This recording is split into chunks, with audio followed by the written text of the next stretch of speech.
This is Radio National. Stay tuned for Freedom News and Commentary, The Last Roundup. The opinions expressed in the last roundup are those of the individual speakers and do not necessarily reflect the opinions or views of this station or its sponsors. I'm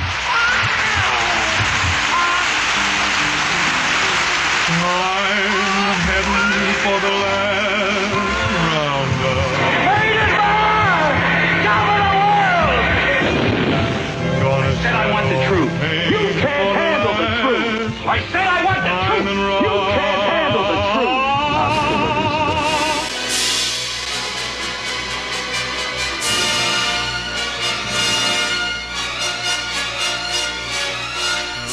Oh, yes. This is Al Parker, and this is the last roundup for September 6th, 2009.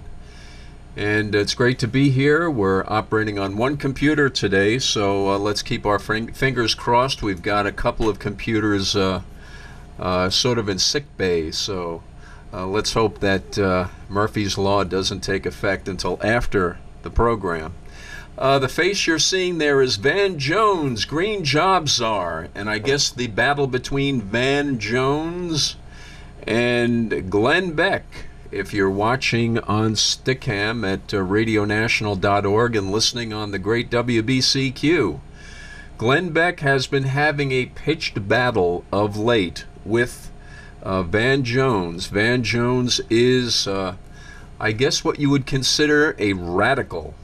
He comes from a background, he, let's say, went into prison after the Los Angeles riots. He went in a radical, and by his own words, he came out a communist.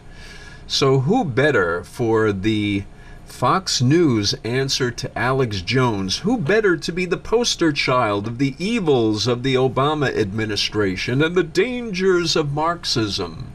And the dangers of all of these czars who are not vetted properly by Congress or the FBI. Who better to serve as a literal boogeyman than Van Jones? And I'm going to run a little bit of a short sample of Glenn Beck's program from this past Thursday. Now remember, he has been leading up to this for weeks. Building a case against Van Jones and certain other, let's say, odd, Cass Sunstein and the new FCC diversity czar and certain other Obamaites. But Van Jones is the guy that he really focused on. And this is a very interesting psyop. Welcome to the Glenn Beck program. Tonight, we have the most amazing video yet. Van Jones, special advisor to the president, who's been tasked with creating green jobs. You will not believe this video and how it ties together everything we've been talking about that is coming our way from this administration. I got a phone call last night informing me that this video had been found. I'm going to show it to you. Plus, we're also checking on something that, if this is true, I mean, we've checked it out, but it could potentially spell the end of Van Jones' run as the special advisor to the president. But what will that mean? It's so much deeper than this. This information should be unacceptable to the president and disqualify anyone, not only just maintaining his position on Pennsylvania Avenue, but we have to ask the questions, how did you get near the president? We have verified this story through several sources, but to be fair, we have asked again. We have asked the White House, please comment on this. So far, they haven't responded to our inquiries. We have asked them for a reply. Could you put the clock on? We've asked them for a reply. We told them we would issue this report at 5:30. America, if you want answers to reasonable questions in this unreasonable time, stand up. Come on, follow me. Everybody in the media has been talking about Van Jones and what he said about the Republicans. Apparently, what has captured the attention of so many people since we played this video yesterday is the fact that Van Jones called the Republicans a naughty name in February of this year. Well, Van Jones has apologized. He's sorry he said the A word about Republicans. He's not sorry, however. Let me show you. He's sorry about calling the Republicans this, but he's not sorry at all about these things, that he's a self-avowed communist. Not sorry about that. That he says that we need a whole new system. No apology. No apology for his freeing, what was this guy's name? Mumia Abu Jamal, the communist cop killer in Philadelphia. How about the being a member of the radical group Storm? Communist. No. How about being a black nationalist in his past? No apology for that. How about taking wealth from one group and another and doing it the entire system over? No, no, no. No apology for that. How about his statement on this one? You ready? In fact, let me go back, because I want you to hear the words. Let me go back and show you him in his own words about wealth and how that should happen. No more broken treaties. No more broken treaties. Give them the wealth. Give them the wealth. Okay. Give the Indians the wealth. He's not sorry for that. That doesn't sound capitalist to me. Not a word from Van Jones concerning his remarks that, listen to this one, whites are purposely poisoning minority neighborhoods. The white polluters and the white environmentalists are essentially steering poison into the people of color communities. Boy, America, I mean, shouldn't we get an answer for just this one? Whites are poisoning minorities. He's not sorry for that. Oh, he's sorry that he called Republicans a-holes. Yeah, he's not this. He's not apologized yet for saying that immigrants are being sprayed with toxins intentionally by Americans. What about our immigrant sisters and brothers? What about our immigrant sisters and brothers? What about people who come here from all around the world who we're willing to have out in the fields with poison being sprayed on them? Poison being sprayed on them because we have the wrong agricultural system. Nor has he expressed any misgivings listed on the board. None of these. About the whole new system. Listen to this one, ranting about changing our whole system. This movement is deeper than a solar panel. Deeper than a solar panel. Don't stop there. Don't stop there. No, we're going to change the whole system. We're going to change the whole thing. We're not going to put a new battery in a broken system. We want a new system. We want a new system. Could you look at the board again, please? All of these things. What does he apologize for? For using a disparaging word to describe Republicans. I got news for you. There's a lot of Republicans that have called Republicans that lately. Who cares? I could care less what he thinks about members of any political party. I don't care if he says that about the Democrats or Republicans, anybody. Me, I don't care. Ah, yes, Glenn, but we do care. Now, what is the secret? What is the secret about Van Jones that will be revealed at 5:30 on your program Thursday?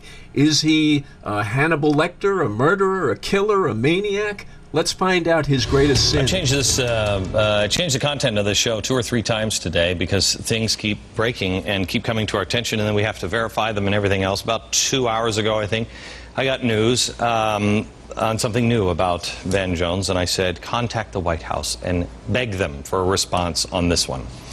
We've been waiting for the White House to give us an answer to something that I think is absolutely unbelievable and wildly out of step with the American people. It is something regarding Obama's green jobs czar. I told the White House that we would like a response by 5:30. I wanted to lead the show with this, but I wanted to be fair. There is no response now from the White House, and that is pretty much what we expected to happen, but not what I hoped for. I was hoping for change, because I wouldn't even know how to defend or even respond to this revelation. I think that's probably why the White House hasn't responded. We've been talking to you about Van Jones, a special advisor to the president, because he has the president's ear. He has the president's ear, and we know, we have verified, we have his long record, his own words written and spoken. He is a self-admitted communist. He is a self-admitted radical who, he has said in his own words, and we have shown you the tape, he wants to fundamentally change America. I learned this afternoon that he is also a 9/11 truther. If you don't know what a 9/11 truther is, let me quickly tell you about them. In fact, let me have them tell you about them. It's a statement from a 9/11 truther group. After the 9/11 attacks, they demanded on their website, quote, a call for immediate inquiry into the evidence that suggests high-level government officials may have deliberately allowed the September 11th attacks to occur. They also have a list of questions on their website that I guess is supposed to pique your interest in the conspiracy theory that the Bush administration let the attacks happen on purpose. Let me tell you something. I have questions myself. I had many questions after 9/11. I'd like to know about the whole Sandy Berger thing. That just seems weird, and it seems to me that Bush and Clinton were in on that one, both sides. I'd like to know about that one. But none of my questions, and look, what have I said on this program? You have a responsibility to question your government. Oh, yes? Is that really true, Glenn? Do you have a responsibility to question your government? Is that something that you really believe in? Look at the Drudge Report today for questioning our government and their reaction, their possible complicity, their certain negligence on 9/11. Van Jones, he's out. He's not out because he was a Marxist. He's not out because he was a black radical blaming white people and actually spewing forth hate speech. He wasn't ousted because he believes that the system created by our founding fathers was evil. Van Jones' great sin, my fellow Americans, was being a 9/11 truther. This is the greatest psyop to ever occur in a national medium. This is the biggest thing that has ever happened. The Fox News fake Alex Jones conducting himself in an absolutely brilliant manner for the past, I would say 2 or 3 weeks. I guess the past 2 weeks. With great intensity, great focus. And when it came, I have to admit, it's very easy to get sucked into this, but you can see that the whole idea of this is to bring you back through this 9/11 event, not into some sort of a libertarian or independent mindset, but using a guy like Van Jones as a communist boogeyman who dares to question the holiest of holies of the neocons.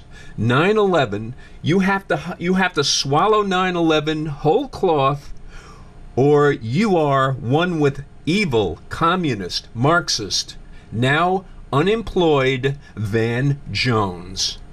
That is a very clear message to anybody out there that you can do anything you want. You can be for child pornography, you could be for all sorts of bizarre perversions, you can be for the Communist Manifesto. You can do anything you want except question this holiest of holies.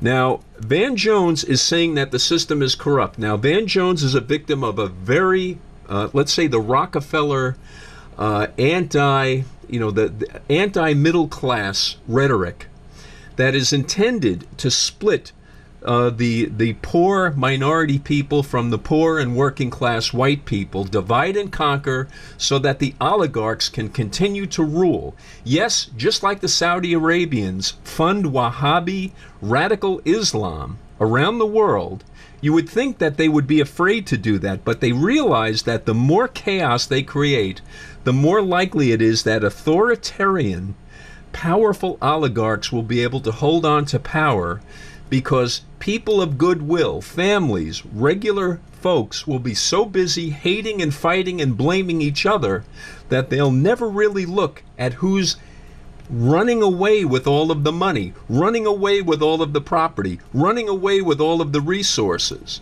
That's the foolishness of a Van Jones. But as you can see, this psyop was played brilliantly to rejuvenate, to rehabilitate 9/11 so that Glenn Beck can promote his 9/12 project, glorifying the American spirit the day after 9/11. The American spirit the day after 9/11 was one of confusion and depression. And that's what delivered us into the hands of Donald Rumsfeld and George Bush and the neocons and the globalists. Plenty dough and plenty of it. WBCQ is under stress right now due to increased power costs. Expensive oil means expensive electricity, the lifeblood of generating and projecting RF power. Please go to www.wbcq.com. Click on the donate link and give whatever you can to keep WBCQ on the air.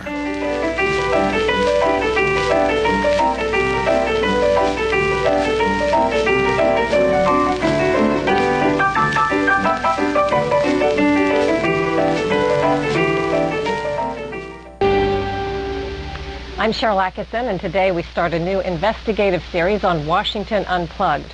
This week, 10 sites around the country started administering the first round of test trials for the H1N1 vaccine. The hope is to have about 120 million doses of the vaccine ready to go by mid-October. Many national regulatory agencies have set up a fast-track approval process, which means a vaccine might be licensed without the normal safety regulations. Sentence or two about where you're coming from. You're a vaccine safety advocate. I am. For 30 years, almost 30 years, I've been a vaccine safety and informed consent advocate. I've sat on government advisory committees, vaccine advisory committees. I've participated at the Institute of Medicine. So I've been in the trenches, so to speak, on this issue.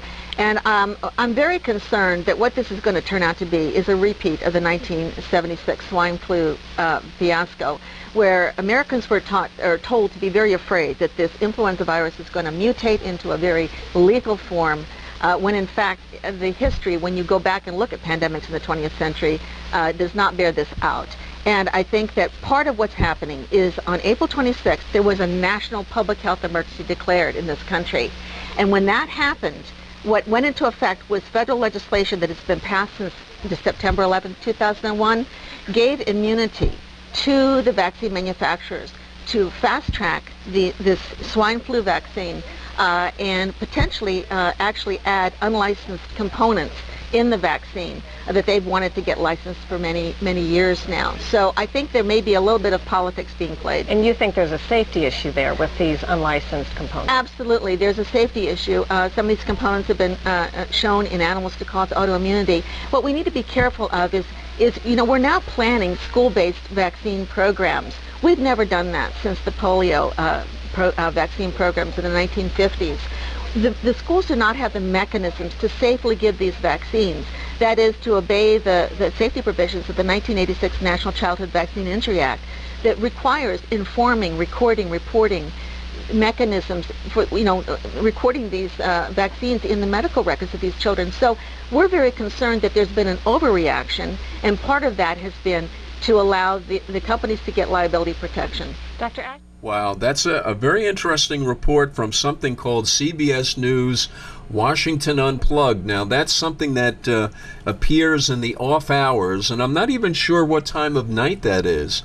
But one thing about the fake Alex Jones, the Fox News answer to Alex Jones, the stealth neocon Glenn Beck, and this Washington Unplugged, where you heard a woman talking about the inadvisability of taking these experimental vaccines in response to what may be a non-existent or exaggerated flu threat, is that these mainstream media outlets are realizing that the alternative media, what you hear on WBCQ, and what you're hearing around the shortwave dial, and what you're hearing over the internet and seeing over the internet, that these things are forcing these networks into at least running some token information that might not just be propaganda. Now, the woman who was talking about the inadvisability of rushing through the testing or not testing a lot of these flu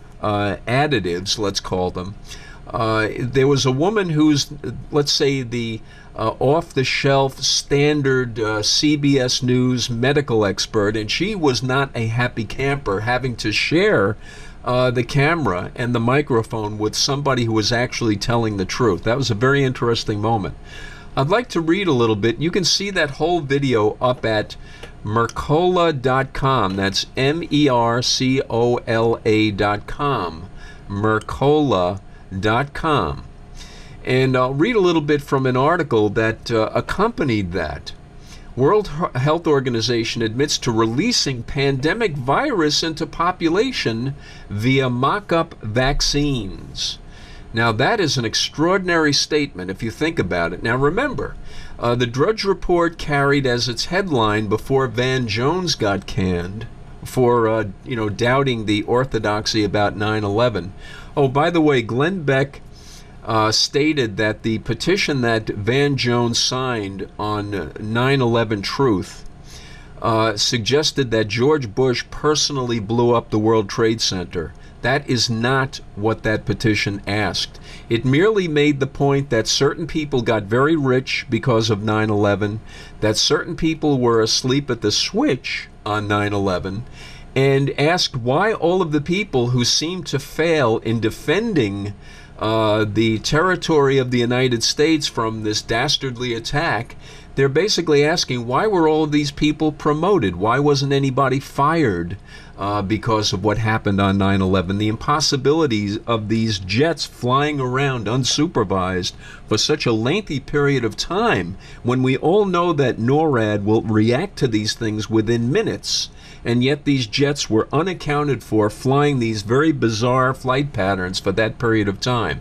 Let's forget about the rest of the facts of the case. Let's forget about the information presented in Loose Change and 9/11 Mysteries. Let's just forget about that. Let's just think about the fact that, let's look at cui bono. Who benefited from 9/11? And why were the people who were supposed to be responsible for security all promoted when they should have been fired? Particularly Condoleezza Rice, the National Security Advisor, who was then promoted, of all things, to be the Secretary of State. It's just an amazing thing if you think about it. That's what that petition was about. But getting back to what may be the next 9/11, a world health pandemic. Now, as I said, on the Drudge Report, before you saw the headline about Van Jones being fired, last night, early this morning, the headline was essentially that Barack Obama needs some sort of a crisis in order to drive his health care plan. So he might be able to kill two birds with one stone. If this pandemic turns into some sort of a disaster, either because of some naturally occurring virus, or something perhaps that has been mutated in a lab and released through some of these unknown adjuvants in these so-called inoculations, that could be the emergency that not only restores his popularity, because remember, the 9/12 spirit that Glenn Beck talks about is not anger at your enemy. We weren't angry at the enemy on 9/12 as much as we all felt helpless, depressed, and longing for daddy, mommy government to save us. That's the spirit of 9/12 that Glenn Beck wants to bring back. And one of the ways they can do that, because remember, Van Jones notwithstanding, Barack Obama seems to be even much more of a tool of Wall Street than George Bush was, if that's possible. So in the end, the same people who were supporting George Bush and his activities to break the back of the economy and to break the back of the Constitution and to impoverish the American people so that resources can go to the developing world like China and India, where these people have invested massively. The American people are troublesome. They believe they have a right to a certain standard of living. They think they have a right to dignity. They think they have a right to clean water and good food and abundant resources and the pursuit of happiness. These are unknown concepts in places like China and India, where they have massive labor that will work virtually at slave labor wages. That's where the oligarchs want to invest the future, their funds, their monies. They're not loyal to America, and they're the same oligarchs pulling the strings for Bush and Obama. Van Jones was just a convenient method of suggesting that there was some sort of a radical element loose in the Obama administration, when I think the opposite is true. So this new potential, biological 9/11, where we have the spirit of 9/12, the helplessness and the longing for the government to save us, is what this possible pandemic is all about, or it could be one element. I think we're going to get hit several different ways. I think they know they can't hit us one way like they did on 9/11. It has to be a kind of a multi-level, multi-layered, multiple front attack to create maximum confusion and to make us all feel as helpless as possible, so that we will not question the kinds of radical, countermeasures that are going to be taken by government. Let me read a little bit more from Dr. Merkele's column. A WHO statement states that it is common procedure to release pandemic viruses into the population in order to get a jump ahead of the real pandemic, so as to fast-track the vaccine when it is needed. In Europe, some manufacturers have conducted advanced studies using a so-called mock-up vaccine. Mock-up vaccines contain an active ingredient for an influenza virus that has not circulated recently in human populations and thus mimics the novelty of a pandemic virus. Boy, this sounds a lot to me like those backfires that they set, supposedly to prevent fires from spreading, when in fact many times it seems that the backfires many times do more damage than the naturally occurring fire. According to the website, such advanced studies can greatly expedite regulatory approval. What creating a panic of a pandemic, I guess, would expedite regulatory approval. Now, this is quoting from the World Health Organization. Quote, time constraints mean that clinical data at the time when a pandemic vaccine is first administered will inevitably be limited. Further testing of safety and effectiveness will need to take place after administration of the vaccine has begun. Why would anyone who knows the facts sign up for a vaccine that really needs further safety studies, but won't receive them until after it's already been given out? By then, it will be too late. And as we had, we ran video from the 60 minutes expose of the 1976 flu inoculation program that literally crippled a massive number of people. So please realize that if you or your child receive a swine flu vaccine, you will be acting as a test subject. Remember, this vaccine will not be made using the methods of the past. In order to speed up the cultivation of the virus and the manufacturing process, they're using human liver cells instead of chicken eggs. Whether this new procedure is better or worse than the old method, I can't say. This is Dr. Merkele speaking. But it's never been used before, and they have not had time to conduct any human testing. So it's a giant game of Russian roulette that you simply want to avoid. Nearly all of the vaccines created will also include thimerosal, mercury, and the toxic adjuvant squalene, both of which have been clearly shown to carry significant health risks. You should know, too, that vaccine makers and federal officials have been rendered immune from lawsuits. Should anything go wrong with this current vaccine, they will not have to pay a single cent to anyone. Who stands to benefit from the swine flu pandemic and future pandemics? This is the question you need to ask yourself when you hear the media dishing out the latest statistics about the swine flu epidemic.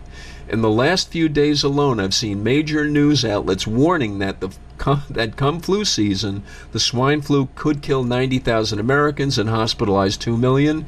This sounds a lot like the fear-mongering that went on during the bird flu pandemic that never materialized back in 2005. Well, I guess maybe since they don't want this to be just a false alarm, maybe injecting these mock-up viruses into people will sort of make it a self-fulfilling prophecy.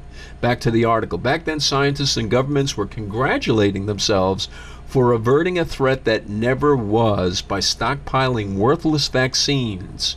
Now I'm having deja vu. In response to this newest swine flu pandemic, What did the Centers for Disease Control and Prevention recently suggest? Swine flu shots for all, of course. And what else would you expect? Now, the woman who was on earlier was talking about this being rolled out in schools, and the fact is that the schools aren't equipped to handle this. The last roundup will continue in a moment. Hello, I'm Rita Moreno. Some vision changes are normal. Some are due to eye disease. Do you know the difference? Open your eyes to the facts. To get more information about vision and aging, or to find out about what help is available if you're having vision problems, call Lighthouse International at 1-800-829-0500 or visit www.lighthouse.org.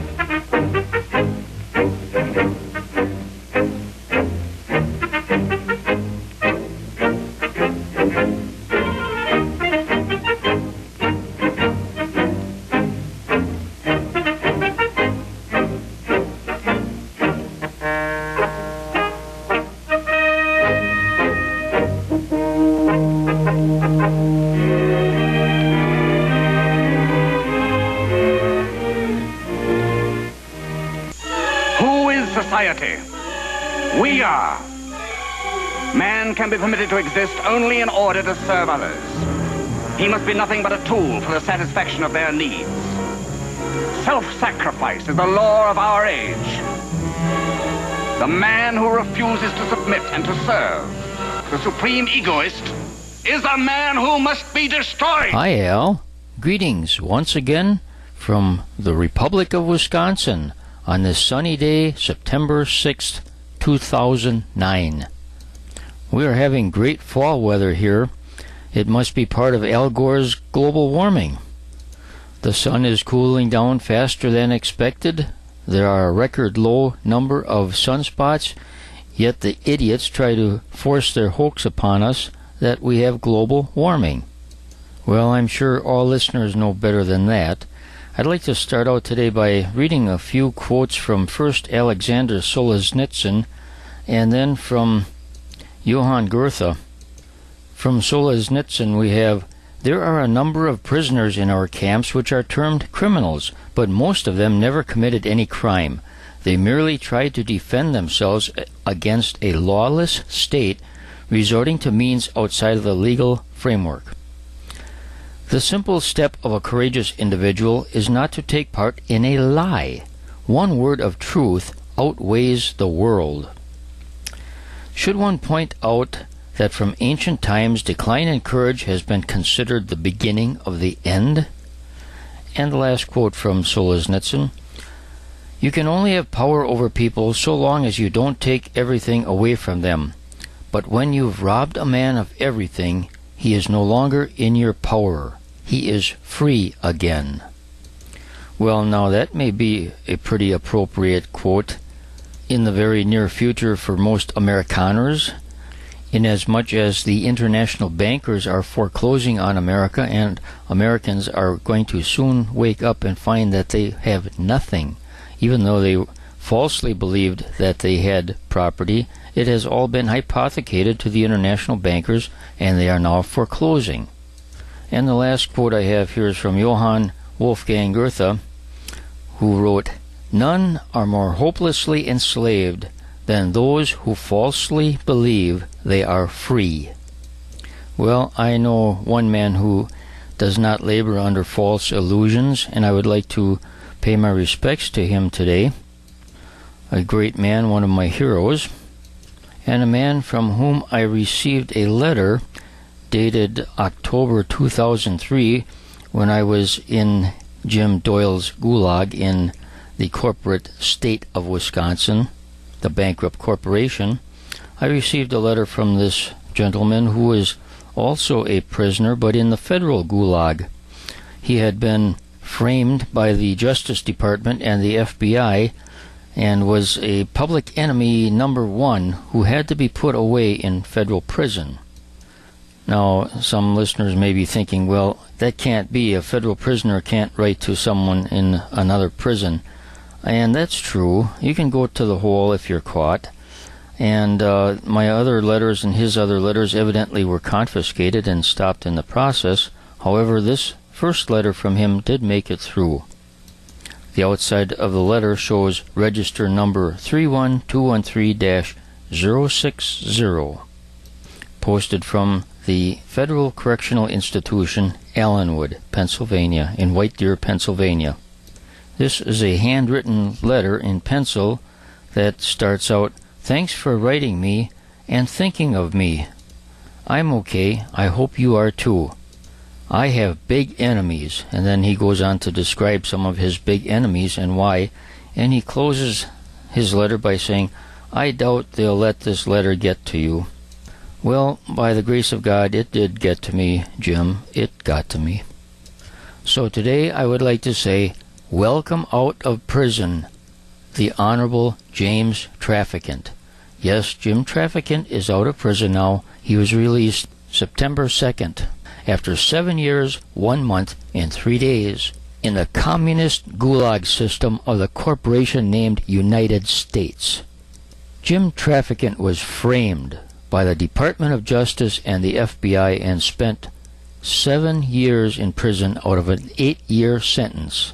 And even today, the honorable man is being reviled by the perverts in the press like the Plain Deceiver. I won't give their real name. They don't deserve any publicity. So again I say, welcome out, Jim. I don't say welcome home, because this corrupt, sin-filled, fallen world is not our home. We're just passing through. So welcome out, Jim. And in honor of your coming out, I would like to read from the Congressional Record, March 17th, 1993, H 1303, where it reads, Mr. Traficant asked and was given permission to revise and extend his remarks. So here we have Speaker Representative James Traficant Jr., Ohio, addressing the House. Quote, Mr. Speaker, we are here now in Chapter 11. Members of Congress are official trustees presiding over the greatest reorganization of any bankrupt entity in world history, the U.S. government. We are setting forth, hopefully, a blueprint for our future. There are some who say it is a coroner's report that will lead to our demise. It is an established fact that the United States federal government has been dissolved by the Emergency Banking Act, March 9th, 1933, 48 Stat 1, Public Law 89-719, declared by President Roosevelt, being bankrupt and insolvent. HJR 192, 73rd Congress, in session June 5th, 1933, joint resolution to suspend the gold standard and abrogate the gold clause, dissolve the sovereign authority of the United States and the official capacities of all United States governmental officers, and departments, and is further evidence that the United States federal government exists today in name only. The receivers of the United States bankruptcy are the international bankers via the United Nations, the World Bank, and the International Monetary Fund. All United States offices, officials, and departments are now operating within a de facto status in name only under emergency war powers. With the constitutional Republican form of government now dissolved, the receivers of the bankruptcy have adopted a new form of government for the United States. This new form of government is known as a democracy, being an established socialist/communist order under a new governor for America. This act was instituted and established by transferring and or placing the office of the Secretary of Treasury to that of the Governor of the International Monetary Fund. Public Law 94-564, page 8, section H.R. 13955 reads in part, the U.S. Secretary of Treasury receives no compensation for representing the United States. Gold and silver were such a powerful money during the founding of the United States of America that the Founding Fathers declared that only gold or silver coins can be, quote, money in America. Since gold and silver coinage were heavy and inconvenient for a lot of transactions, they were stored in banks and a claim check was issued as a money substitute. People traded their coupons as money or currency. Currency is not money, but a money substitute. Redeemable currency must promise to pay a dollar equivalent in gold or silver money. Federal Reserve notes, FERNs, make no such promises and are not money. A Federal Reserve note is a debt obligation of the federal United States government, not money. The federal United States government and the U.S. Congress were not and have never been authorized by the Constitution for the United States of America to issue currency of any kind, but only lawful money, gold and silver coin. It is essential that we comprehend the distinction between real money and paper money substitute. One cannot get rich by accumulating money substitutes. One can only get deeper into debt. We the people no longer have any money. Most Americans have not been paid any money for a very long time, perhaps not in their entire life. Now do you comprehend why you feel broke? Now do you understand why you are bankrupt along with the rest of the country? Federal Reserve notes, or FERNs, are unsigned checks written on a closed account. FERNs are an inflatable paper system designed to create debt through inflation, that is, the devaluation of currency. Whenever there is an increase of the supply of a money substitute in the economy without a corresponding increase in the gold and silver backing, inflation occurs. Inflation is an invisible form of taxation that irresponsible governments inflict on their citizens. The Federal Reserve Bank, who controls the supply and movement of FERNs, has everybody fooled. They have access to an unlimited supply of FERNs, paying only for the printing costs of what they need. FERNs are nothing more than promissory notes for U.S. Treasury securities, T-bills, a promise to pay the debt to the Federal Reserve Bank. There is a fundamental difference between paying and discharging a debt. To pay a debt, you must pay with value or substance, that is, gold, silver, barter, or a commodity. With FERNs, you can only discharge a debt. You cannot pay a debt with a debt currency system. You cannot service a debt with a currency that has no backing in value or substance. No contract in common law is valid unless it involves an exchange of good and valuable consideration. Unpayable debt transfers power and control to the sovereign power structure that has no interest in money, law, equity, or justice because they have so much wealth already. Their lust is for power and control. Since the inception of central banking, they have controlled the fates of nations. The Federal Reserve System is based on the canon law and the principles of sovereignty protected in the Constitution and the Bill of Rights. In fact, the international bankers used a, quote, canon law trust as their model, adding stock and naming it a joint stock trust. The U.S. Congress had passed a law making it illegal for any legal, quote, person to duplicate a, quote, joint stock trust in 1873. The Federal Reserve Act was legislated post facto to 1870, although post facto laws are strictly forbidden by the Constitution. That's Article 1, Section 9, Clause 3. The Federal Reserve System is a sovereign power structure separate and distinct from the federal United States government. The Federal Reserve is a maritime lender and or maritime insurance underwriter to the federal United States, operating exclusively under Admiralty/maritime law. The lender or underwriter bears the risks, and the maritime law compelling specific performance in paying the interest or premiums are the same. Assets of the debtor can also be hypothecated, that is, to pledge something as a security without taking possession of it, as security by the lender or underwriter. The Federal Reserve Act stipulated that the interest on the debt was to be paid in gold. There was no stipulation in the Federal Reserve Act for ever paying the principal. Prior to 1913, most Americans owned clear allodial title to property, free and clear of any liens or mortgages, until the Federal Reserve Act hypothecated all property within the federal United States to the Board of Governors of the Federal Reserve, in which the trustees, that is the stockholders, held legal title. The U.S. citizen, that is the tenant or franchisee, was registered as a beneficiary of the trust via his or her birth certificate. In 1933, the federal United States hypothecated all of the present and future properties, assets, and labors of their subjects, i.e., the 14th Amendment U.S. citizen, to the Federal Reserve System. In return, the Federal Reserve System agreed to extend the Federal United States Corporation all the credit money substitute it needed. Like any other debtor, the Federal United States government had to assign collateral and security to their creditors as a condition of the loan.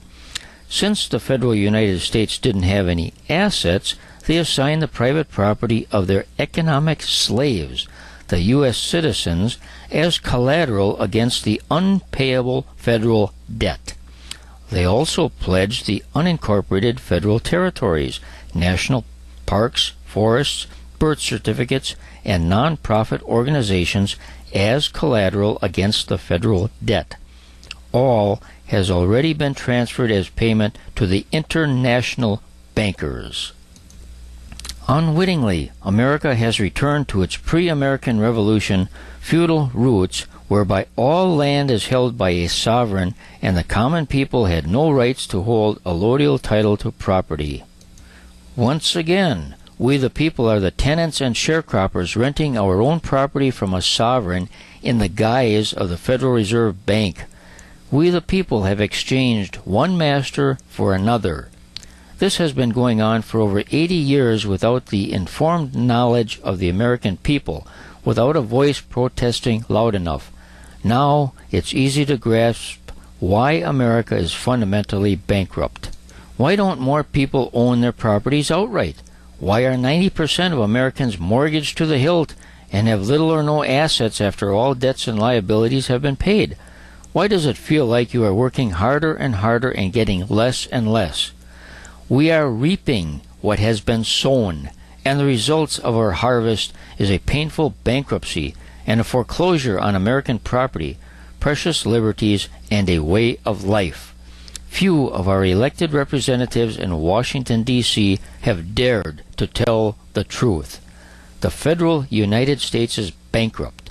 Our children will inherit this unpayable debt and the tyranny to enforce paying it. America has become completely bankrupt in world leadership, financial credit, and its reputation for courage, vision, and human rights. This is an undeclared economic war, bankruptcy, and economic slavery of the most corrupt order. Wake up, America. Take back your country. And so ends the remarks of that great American statesman, the Honorable James Traficant, who was just released from the federal gulags for telling the truth and for getting in the face of these criminals that have taken control of the United States.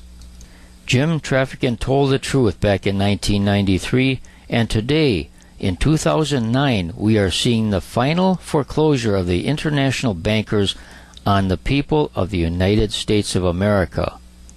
Well, I will close by saying I will always treasure the handwritten pencil letter from the Honorable James Traficant to me when he was in the federal gulag. I wish to God that we had more honorable men like James Traficant. And on that note, I will say, talk to you later, Al.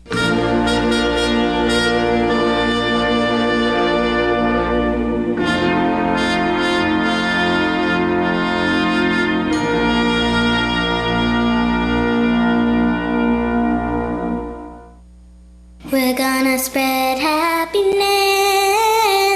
We're gonna spread freedom. Obama's gonna change it. Obama's gonna lead 'em. We're gonna change it and rearrange it. We're gonna change the world. thought that would be the perfect lead-in to a final segment today, and thank you very much, Steve, and it's great to know that James Traficant is a free man. He should never have been imprisoned, and that was certainly a case of somebody who was a loose cannon being railroaded because he was saying things that the oligarchy didn't want said in public places and spaces. He was the man who sort of pioneered the C-SPAN talk to the camera. Empty room. His colleagues weren't interested, but the audience was. This attempt for Mr. Obama to reach out directly to the cadres of young, impressionable minds has taken the nation by storm. And I'll read a little bit from a Kurt Nimmo article. Obama planned to indoctrinate students. Hit speed bump. Democrats and followers of the Obama cult of personality are annoyed at right-wing parents who do not take kindly to government indoctrination of their children via the Orwellian telescreen. It's just an education pep rally, they insist. And as the Republicans and other domestic terrorists are Obama's commissariat now called the opposition, are attempting to publicize the event and use it to attack the president. Domestic terrorists with children all around the country are outraged by the stunt, and many of them plan to keep their kids out of school on Tuesday. White House officials said that they were surprised and frustrated by the reaction to a speech they said amounts to an educational pep talk.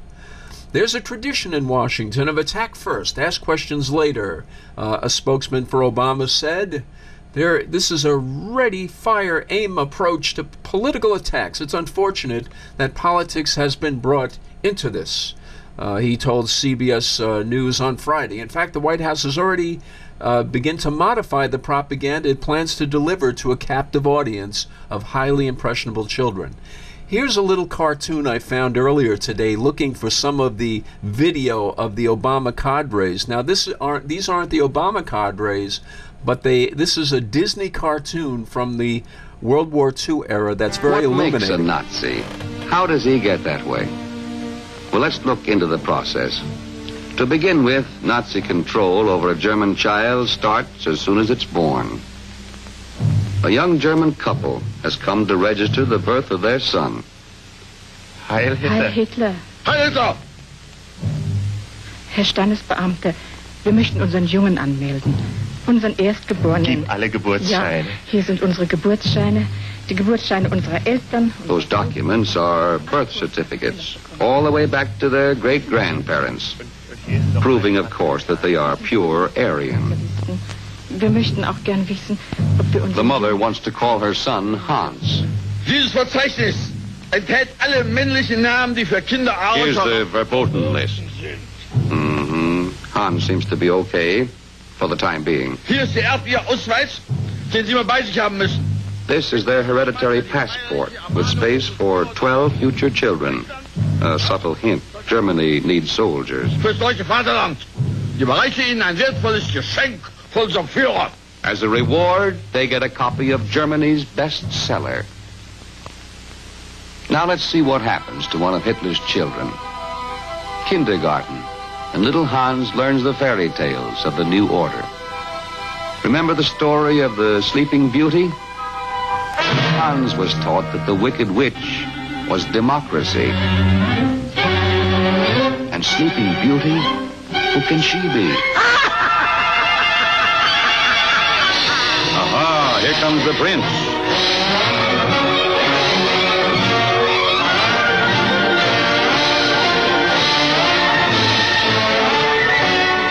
The prince is victorious. Democracy has fled. The prince breaks the magic spell with a kiss.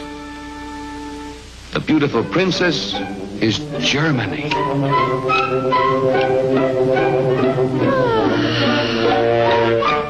And the brave, handsome knight, you know who he is. Heil Hitler! Heil Hitler! Heil! Heil Straka! Heil Skrigla! Heil Hitler! Heil Hitler! Heil Hitler!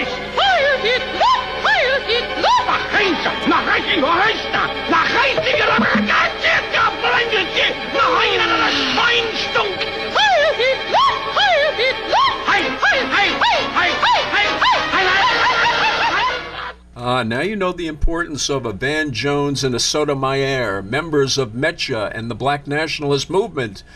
This is fascinating, but more. In molding the young Nazi mind, Hitler becomes Hans's idol. Sieg Heil! Sieg Heil! Sieg Heil! But one day, Hans became sick. His mother is praying that her son get well. She knows that the unfit are taken away by the state and are never heard of again. Muss kräftig sein. Sie holen die Schwachen fort und niemand weiß, was aus ihnen wird.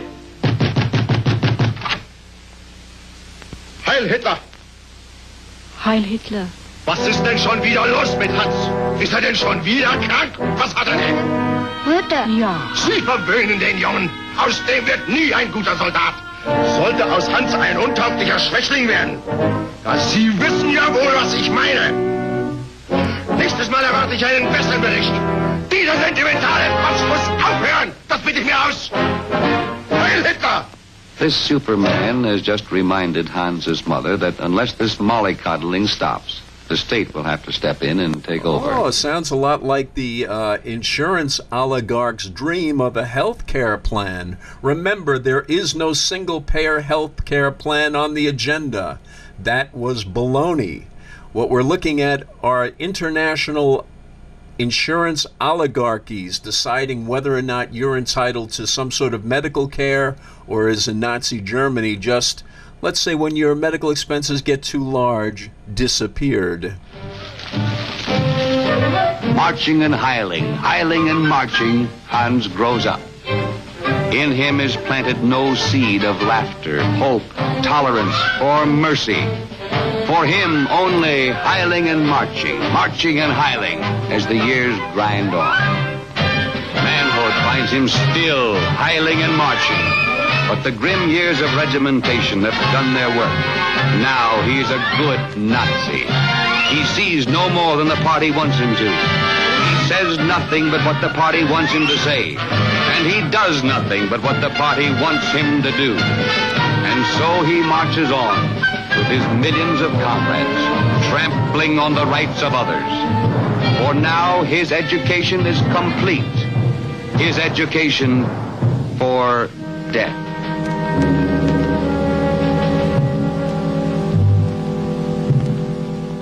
Now that is a powerful reminder, even though it's a cartoon, that we have to be ever vigilant about the cult of personality when it's merged with race politics. That is a very toxic brew. And we've seen, to the tune of hundreds of millions of people no longer with us, that this is a fatal combination and concoction. The last Roundup is a presentation of Radio National.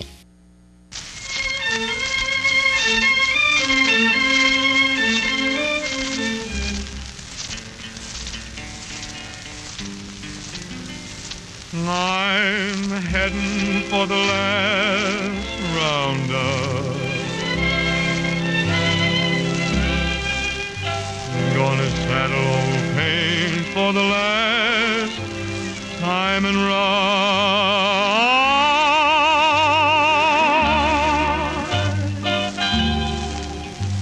So long, old pal, it's time your tears were dry.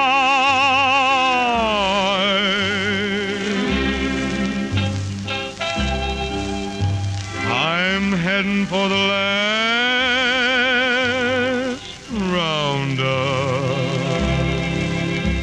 Get along, little doggy, get along, get along, get along, little doggy, get along. Get along, little doggy, get along, little doggy, get along, little doggy, get along.